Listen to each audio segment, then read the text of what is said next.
¿Qué tal? Saludos, muy buenas noches, bienvenidos a Vía V, es martes 13 de mayo. Ricardo Prego, muy buenas noches. Hola, buenas noches. Profesor de investigación del CSIC, jefe del grupo de biogeoquímica marina del Instituto de Investigaciones Marinas de Vigo, uno de los científicos más productivos por el número de artículos que publica en revistas de impacto. Esta es la percha para empezar a hablar hoy, pero tenemos muchas cosas que comentar con uno de los mayores expertos del mundo en este ecosistema tan singular que tenemos en Galicia, que son las rías. Antes de empezar a hablar, con calma, de todo lo que hace Ricardo Prego, vamos a ver un poco este vídeo en el que vamos a tratar de resumir un poco su trayectoria. Se enganchó a la ciencia visitando las bibliotecas, la química le enamoró en el bachillerato y una beca predoctoral en el Instituto de Investigaciones Pesqueras de Vigo selló del todo su destino. El coruñés Ricardo Prego es uno de esos científicos que tienen su campo de investigación a las puertas de casa. La Ría de Vigo es su principal laboratorio, aunque ha participado en una veintena de campañas oceanográficas. Más de 400 días de travesía que le han llevado desde el Mar Blanco en el Círculo Polar Ártico hasta el de Weddell en el Antártico. Su especialidad es la biogeoquímica marina, grupo que dirige en el Centro Superior de Investigaciones Científicas, su casa desde 1984. Asegura que mientras no se le acabe la curiosidad, tendrá trabajo de sobra y para muestra, un botón. Acaba de ser reconocido entre los científicos más productivos del mundo en el campo de la investigación marina. Buena parte de su trabajo se centra en las rías gallegas. Se podría decir que las ha estudiado del derecho y del revés. Los aportes que reciben, marinos y fluviales, las huellas de la historia en sus sedimentos, sus características, su grado de contaminación. Es por eso que su voz está más que autorizada cuando advierte de la alta degradación que sufre nuestra costa. La presión de la actividad humana, los vertidos o la falta de medidas con una visión amplia ponen en peligro uno de nuestros grandes tesoros. Lo peor, que no somos una excepción. Galicia sigue una tendencia que impera a nivel mundial. Así que Prego seguirá luchando contra esto desde el campo de la investigación científica. Reivindica que sin ella cualquier decisión sobre nuestro entorno será una decisión ciega. Bueno, como decíamos, probablemente una de las personas del mundo que mejor conocen las rías gallegas. Son tan singulares como creemos desde el punto de vista bueno, pues de la geología como ecosistema. ¿Son tan singulares las rías gallegas? Bueno, las rías son un entorno que ha sido reconocido dentro de los tipos de sistemas costeros, ¿no? Entonces, el sistema de tipo ría son valles que se han inundado después de la última glaciación, entonces tienen unas características propias. Son sistemas que destacan en el noroeste peninsular, pero también los tienes a lo mejor en la costa de Gales o en Corea, ¿no? Lo que les hace, o que les da un punto de singularidad es las condiciones de afloramiento marino, que hacen que el mar aporte nutrientes, sobre todo en primavera y en verano, y que su producción biológica, mientras que en otras zonas termina, pues en las rías continúa. Y esto es un poco también la razón de la riqueza pesquera que hay. De esa riqueza pesquera, de ese marisco tan Galicia, particular, ¿no? que tenemos aquí. Apuntaba un poco antes a otros sistemas parecidos a las rías. ¿A dónde tendríamos que viajar para encontrar un sistema costero similar al de las rías gallegas? Bueno, puedes encontrarlos, como decía antes, en la costa de Corea o en las costas inglesas o algo en Irlanda. En general son distintos, porque la peculiaridad de la costa este de los océanos es la prevalencia de vientos del norte que originan la llegada de fondo de aguas subsuperficial más fría. Por eso en verano en Galicia a veces el bañarse es un acto de valentía, ¿no? Y eso le da su peculiaridad. Es decir, digamos, cuando nosotros vemos un sistema costero, sea un estuario, sea un fiordo, sea una laguna subtropical, la cantidad de factores que intervienen en él, cuanto mayor sea, digamos que hace más rico nuestra interpretación y nuestro entendimiento y los procesos que podemos estudiar, ¿no? Ten en cuenta también que una ría no se puede entender sin el río que vierte en ella. Por eso se llama ría, hay que ¿no? verlas en su sentido amplio, ¿no? Bueno, estamos en el año 2014, así que la pregunta es lógica, teniendo en cuenta a nuestro interlocutor de esta noche. ¿En qué estado se encuentran en general las rías gallegas? Porque después vamos a tener ocasión de ir particularizando. Hay algunas que están peor y otras que están mejor como consecuencia de la actividad humana, supongo. Pero en general, desde el punto de vista de la contaminación, ¿cuál es el estado de salud de nuestras rías? Bueno, en respecto a la contaminación, ten en cuenta que esto es un poco como Medusa con sus serpientes, ¿no? Cada ría tiene su propio demonio, su propio peligro, ¿no? Por ejemplo, si vas a la ría de Vigo, pues tiene un poco el problema del plomo. Si vas a la ría de Ferrol, es una contaminación más dispersa en la cual hay más metales. Si vas a otra ría como la de Pontevedra, pues siempre todo el mundo se acuerda de la influencia del mercurio. Todo hay sus matices.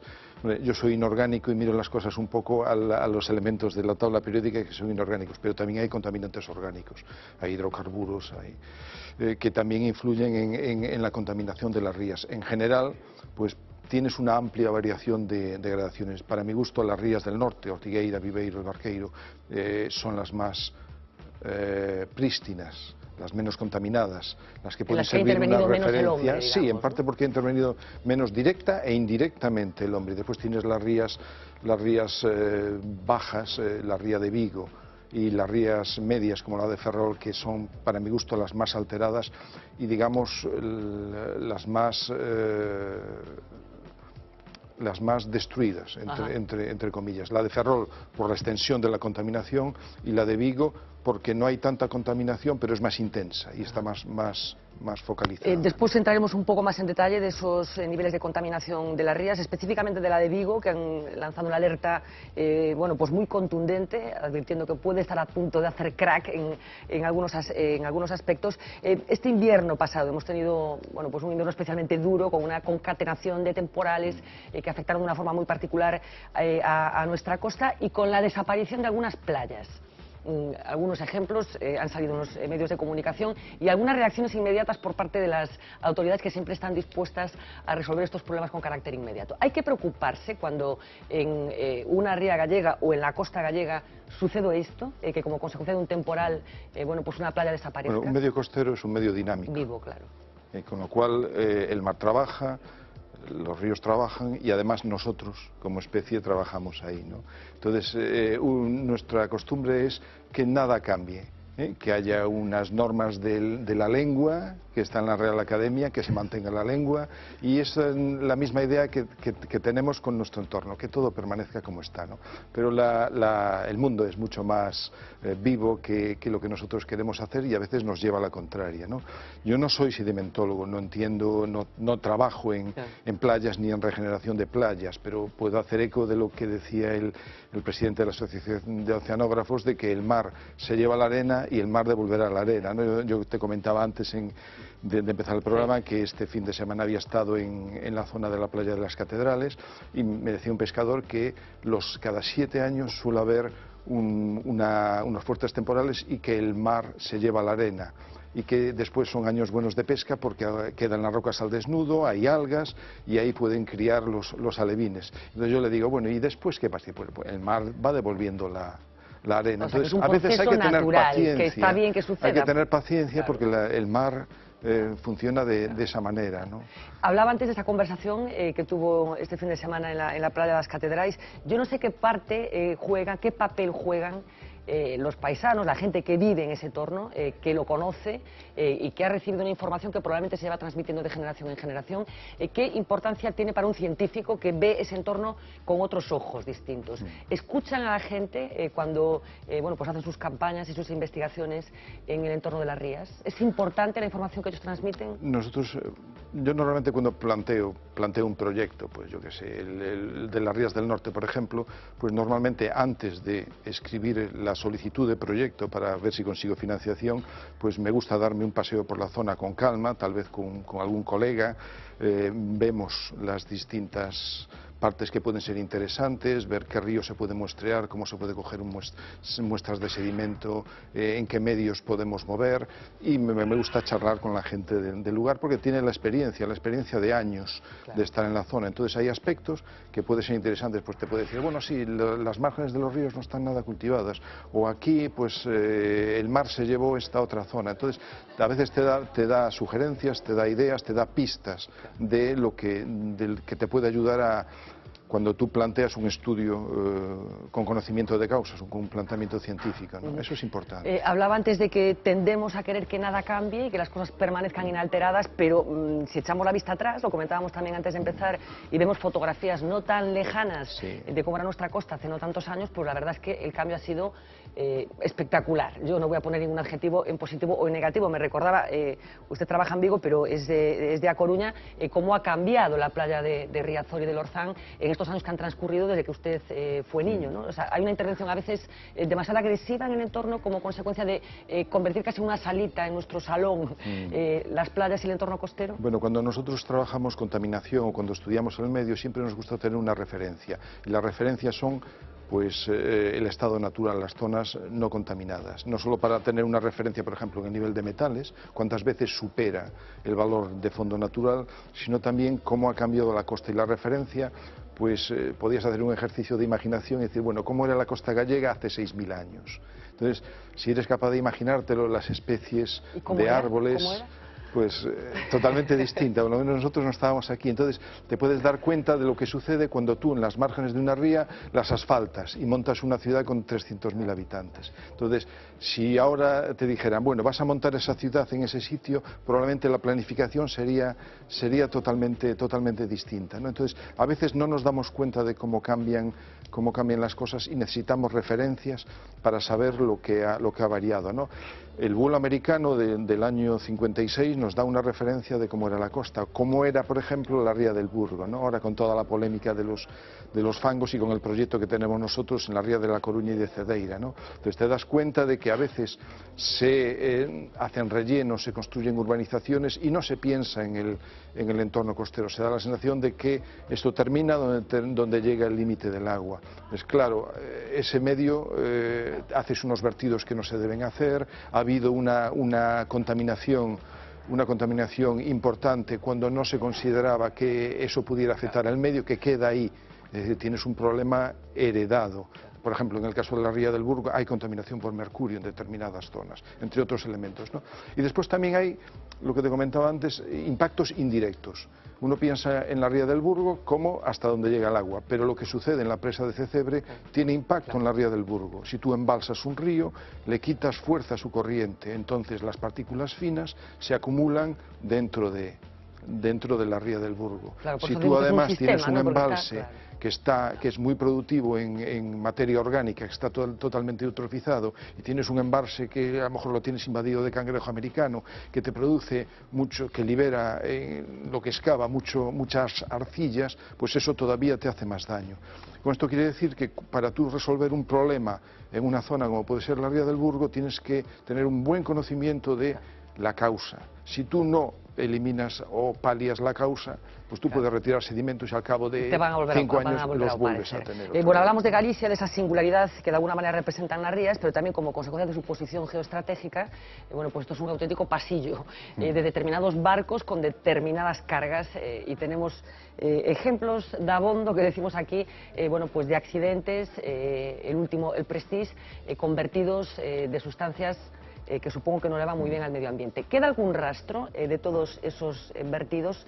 ¿Ha habido un impacto imborrable en el ecosistema como consecuencia de esos accidentes? Bueno, tal vez en el sedimento, en algunas zonas, pueda quedar algo de fuel que se ha depositado en el fondo, luego va arena encima y puede ser que quede ahí. En general, los accidentes. El mar tiene una capacidad de regeneración tremenda. Sí, pero le sorprendió, por ejemplo, en el caso del Prestige, el último, y muy espectacular porque hablábamos de que afectó a muchos kilómetros de costa. ¿Le sorprendió la capacidad de regeneración del mar o estaba previsto? No está previsto porque a veces no sabes qué carga lleva el barco. Si el barco lleva asfaltenos, pues a lo mejor tiene menos impacto que si lleva petróleo. Si ocurre en invierno, no es lo mismo que ocurre en verano. En invierno tienes temporales, tienes una corriente que va hacia el norte, te varía totalmente el planteamiento. Cada vertido o cada accidente es un caso particular, ¿no? Nosotros, como te decía antes, soy inorgánico y la parte orgánica pues la llevaron los orgánicos, que fue el impacto grande. Nosotros intentamos abordar un aspecto curioso con muy poca financiación, que es que el petróleo tiene también metales, como son el níquel y el vanadio, entre otros. Entonces intentamos ver si había una contaminación y cómo se desplazaba, porque cuando ocurrió la guerra del Golfo, cuando los iraquíes destruyeron todos los pozos petrolíferos, sí, en Kuwait, una de las contaminaciones importantes, aparte de las de petróleo, fue por metales, por los metales que tenía. Exactamente, exactamente. Y de eso había muy poco hecho, entonces bueno, vamos por ahí, te dicen, no, esto no es importante, no te vamos a financiar, pero bueno, sacamos del cajón que sea, movemos lo que sea, para poder publicar algo y estudiar algo sobre este tema. Esto es una curiosidad, ¿no? Yo no sé, como amante del mar que es, profundo conocedor de las rías, yo no sé cómo vivió bueno, pues aquellas imágenes de las costas cubiertas de pues aquella mancha. Tan pronto me enteré del accidente, cogí a mi hijo, cogí el coche y una máquina de fotos y recorrí la costa gallega desde Vigo hasta La Coruña. ¿Y qué impresión tenía en aquellas horas? La verdad, que primero que la contaminación estaba muy dispersa, eso es algo positivo y negativo a la vez. Pues negativo porque se extiende en muchos puntos, y positivo porque en La Coruña, cuando se hundió el Mar Egeo, estaba muy focalizada e hizo mucho daño en una zona muy pequeña. Todo esto son matices. Hombre, la idea que te produce es desolación.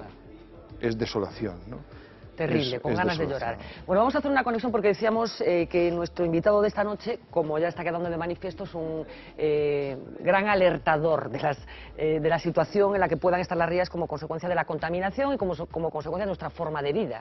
Generamos residuos, probablemente muchos más de los que podríamos generar, pero el hecho es que mucha parte de esos residuos acaban en el mar y acaban en el entorno de las rías. Así que vamos a hacer una conexión con Marina Caregato para que nos haga un pequeño repaso de cuáles son las alertas que hay que tener en cuenta cuando hablamos de rías y cuando hablamos de contaminación. Adelante, Marina.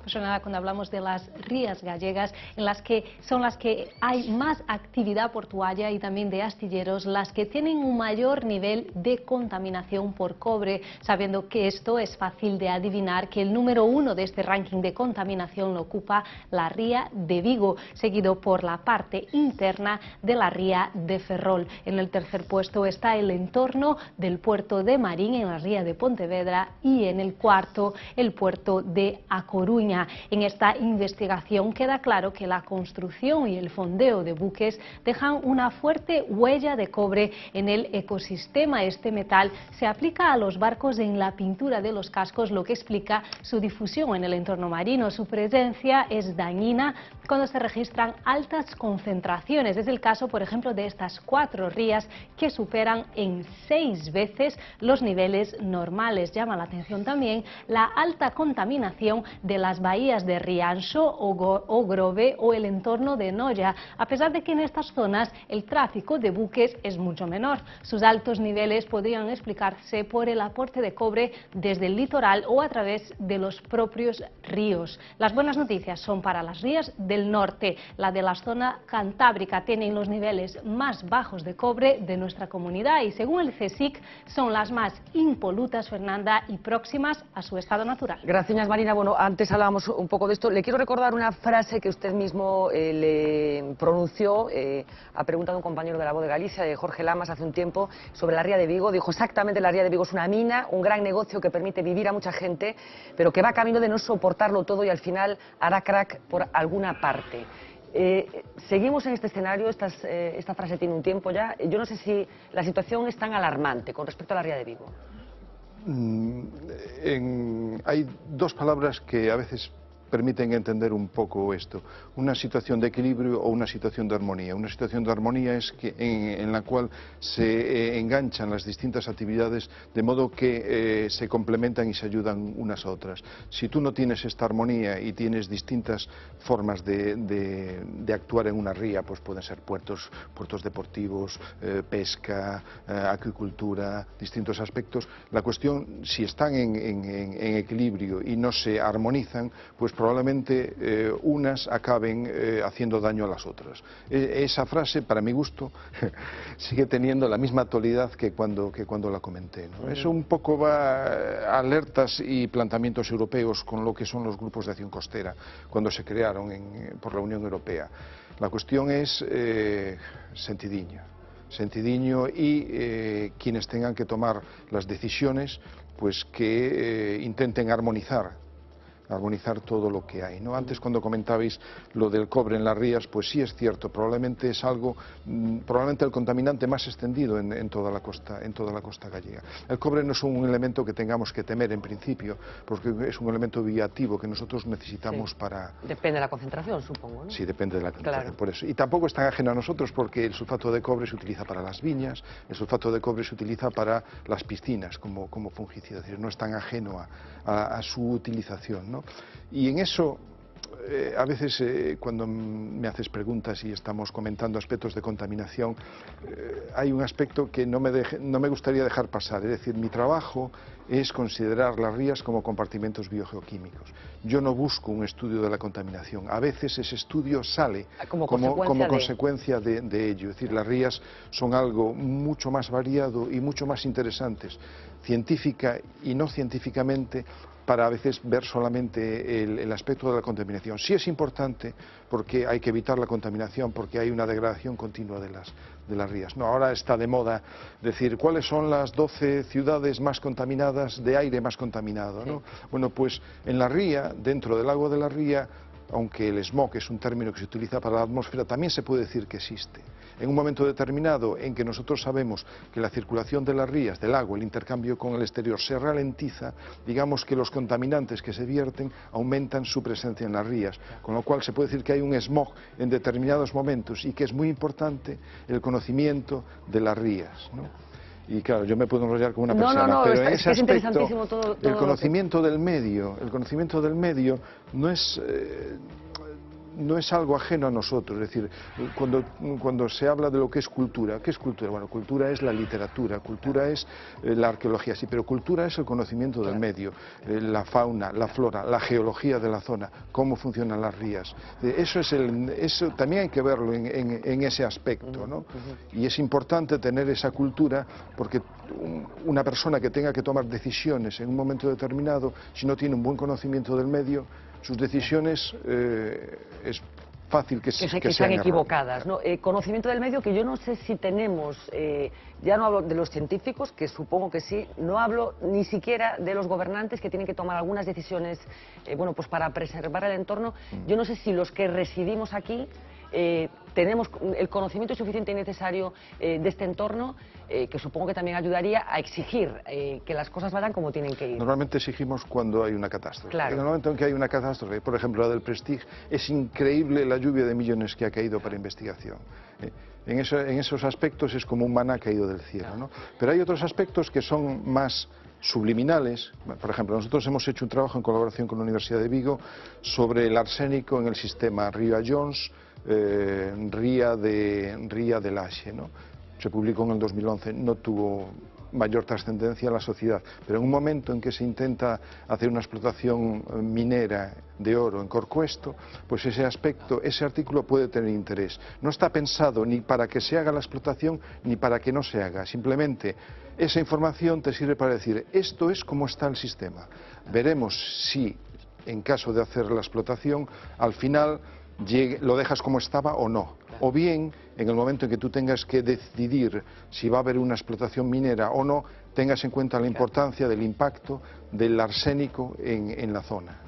Entonces, eso es información que te da para luego poner una persona sin información, es una persona sin opinión. Entonces, hablamos de la ría de Vigo, probablemente sea reducir mucho el debate sobre esta cuestión, pero ¿cuáles serían los agujeros, los puntos negros de la costa gallega? Lo hablamos un poco en la conexión de Marina, pero ¿qué es lo que más les preocupa a los científicos?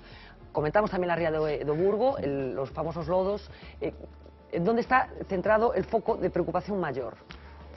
Si te digo mi foco de preocupación, a lo mejor me dirás que estoy saliendo por peteneras, ¿no? El foco de preocupación en estos momentos es tener financiación para poder trabajar. Caray. Bueno. Ese es un... ¿Pero para poder trabajar en dónde? ¿En qué? En poder hacer investigación. Investigar es generar nuevo conocimiento que pueda ser útil para la sociedad o simplemente generar nuevo conocimiento, ¿no?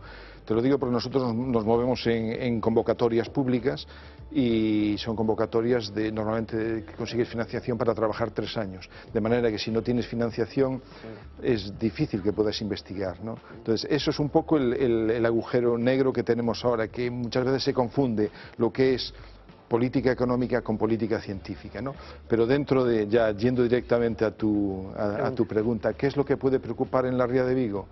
Pues un uso racional de su riqueza. En estos momentos la Ría de Vigo tiene una zona portuaria que está alterada por aspectos de astilleros. Hay que ser muy prudente en lo que se hace allí. Eso marca pautas a veces de investigación. Cuando tú haces un buen artículo te abre ventanas hacia nuevas investigaciones. Entonces te está dando un toque de alerta. Bueno, si antes se usaba compuestos de estaño en las pinturas de los barcos, que eran demoledores con el medio natural, y ahora se han prohibido, hemos pasado al cobre, que son menos demoledores, a ver qué otros medios se pueden utilizar. Y cuando tú pintes un barco, evita que todo lo que has sacado del casco para echar nueva pintura se vaya a la ría. Ese es uno de los problemas que puede tener la Ría de Vigo. Otro de los problemas que puede tener la Ría de Vigo es la presencia de plomo en el saco de San Simón. El plomo se utiliza en las cerámicas, en los platos que utilizamos nosotros para comer, tienen un barniz brillante que normalmente es silicato de plomo, y eso en un momento en que no había cuidados ambientales pues se depositó en el fondo, y eso está ahí.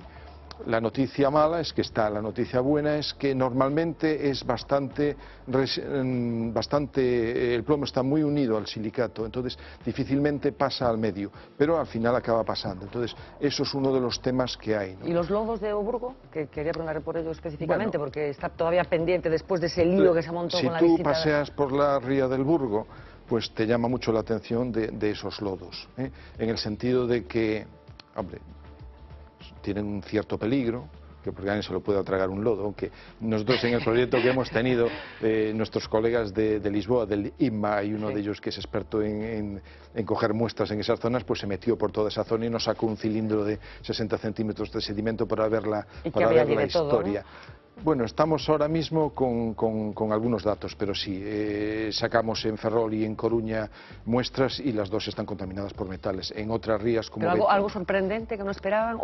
Yo no esperaba que hubiera mercurio, pero el informe que ha sacado para el tratamiento, para la recuperación de la Ría del Burgo, que está colgado en la página web, los análisis que han hecho, pues sí había mercurio. Yo tengo que buscar un poco más adelante la industria que había y las fuentes que pueda haber de esos elementos. ¿Cuál es el contaminante más preocupante para el hombre? ¿El mercurio puede ser? Bueno, contaminantes preocupantes, todos los elementos de metales son necesarios para los seres vivos, pero hay en particular dos que no tienen ninguna utilidad. Uno es el plomo y el otro es el mercurio. Entonces, son dos elementos que hay que cuidar especialmente. El cadmio también, en menor medida, porque ahora se ha empezado a descubrir que también forma parte de algunos procesos, pero esos dos en particular son importantes, ¿no? Son importantes, porque además son tóxicos acumulativos, suben a lo largo de la cadena trófica, y si tú comes determinados pescados con mucha frecuencia te pueden el caso de los túnidos, por ejemplo, sí, ¿no? del pez mercurio espada parece que tiene algún problema, atún. que incluso se recomienda a las embarazadas que no lo consuman. Sí, no consumirlo espaciadamente. Bueno, estamos manteniendo una interesantísima conversación con Ricardo Prego, que por cierto, lo descubríamos antes de empezar, también es un experto en tierras raras. Y la gente dirá, bueno, ¿qué es esto de las tierras raras? ¿Qué son las tierras raras?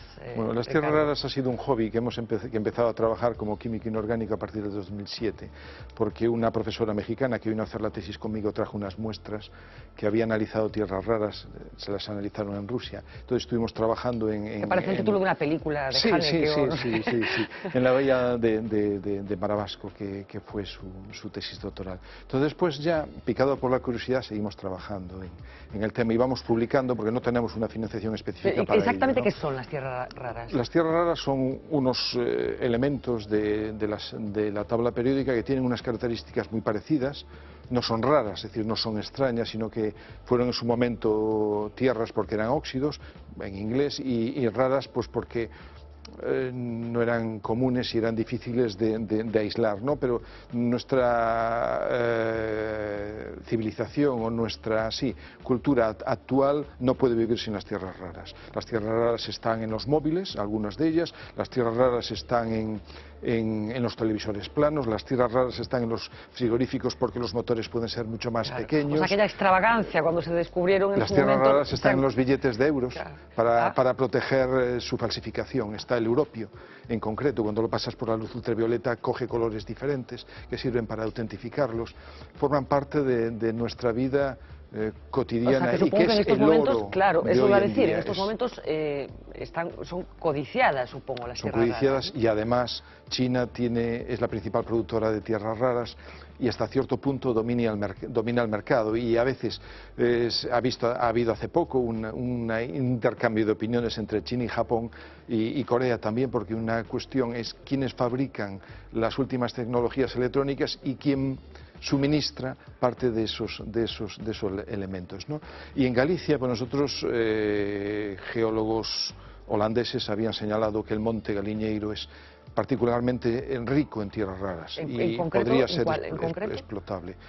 Todas, porque cuando aparece una aparecen todas, pero normalmente es monacita, que son fosfatos de cerio y de lantano. Pero ¿Y esto se utiliza para este tipo de tecnología? Pues mira, el cerio en estos momentos lo están, entre otras cosas, utilizando los franceses para evitar que los coches de gasoil no emitan tantas partículas pequeñas, porque esas partículas afectan a nuestros pulmones cuando los respiramos. Eso es uno de los problemas que hay hoy en día en la sociedad, evitar la contaminación de los sucios motores de gasoil, bueno, entre otros. O sea, en Galiñeiro tenemos ahí una mina de oro, de ese nuevo oro. Sí, no creo que sea explotable.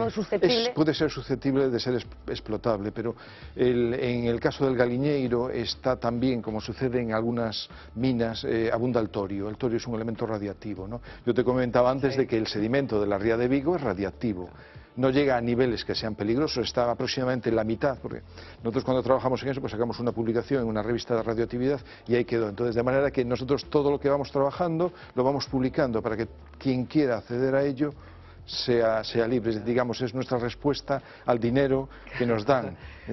Generamos conocimiento, publicamos, y está al acceso de todo el mundo, ¿no? Entonces, el problema que tiene muchas veces, y esto no lo digo porque yo sea un experto en minería, pero el problema que he leído yo que tiene la minería de tierras raras es que puede generar unos lodos, unos residuos radiactivos. Por eso en Estados Unidos ha tenido muchos problemas con la legislación y hoy sobre todo se explota en la China, ¿no? De verdad, qué Galicia interesante. Galicia es muy variada. Galicia, ya para terminar, Ricardo Prego, esa singularidad de Galicia, esa variación de la que está hablando, ese sistema de las rías, yo no sé si sus colegas de fuera, que no tienen ese laboratorio tan rico y tan diverso en la puerta de casa, como le sucede a usted, de alguna forma lo envidian. Le dicen, menudo ecosistema que tenéis ahí tan chulo de investigar. Yo no sé qué visión tienen de las rías sus colegas que están en otros entornos. Bueno, en la ría hay un programa internacional que es el LOID, Land Ocean Interchange in the Coastal Zone, intercambios en la zona costera, que es un poco, cuadra muy bien mi especialidad, ¿no?